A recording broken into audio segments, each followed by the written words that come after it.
Good evening, good evening, good morning, good afternoon. Whatever time it is that you're listening to this message, we got to sit here one more time. And I got to tell you this much. See, me myself, I ran from the Lord for about 10 plus years. I ran from his calling. I ran from who he was telling me I needed to be. He sent people my way to tell me that God's grace and love was so sufficient enough that it could sustain who I am. So I was a sinner. I was a person who didn't believe, didn't want to receive, who wanted nothing but just the drugs and alcohol within my life. I thought that was satisfied my needs. I thought that was satisfying me to keep me afloat. But not knowing that God's love was so sufficient in my mind and in my heart that he could help me. Not knowing what he was doing in my life, that he was molding me to become the man that I am today.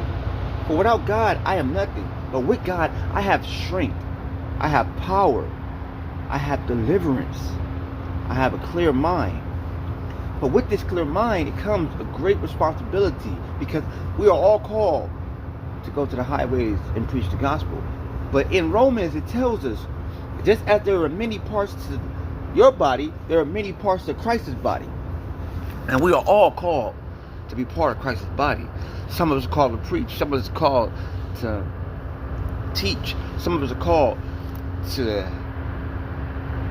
prophesy. Some of us are called to have money. So whatever God has called you to be, whether it's having money, be generous with that money. But we all are called to love each other with brotherly affection. So why not love those who are around you? No matter how much this world tells you you are not worthy enough, you are truly worthy, because God has called you to be his son or daughter. Now, with all of this being said, I'm saying God is so great that he can save any one of us. Now, you might sit here and say, oh, I'm a drug. I smoke drugs. I do liquor. I do whatever I do because that's all I know. No. You do what you do because that's what you're accustomed to. Also in Romans 12, it tells us, do not be conformed to the customs of this world, but be renewed and transformed with the likeness of Christ, right? But we're supposed to be transformed, transfigured. We're supposed to be like Christ. Love the people around you. But most of all, love your parents.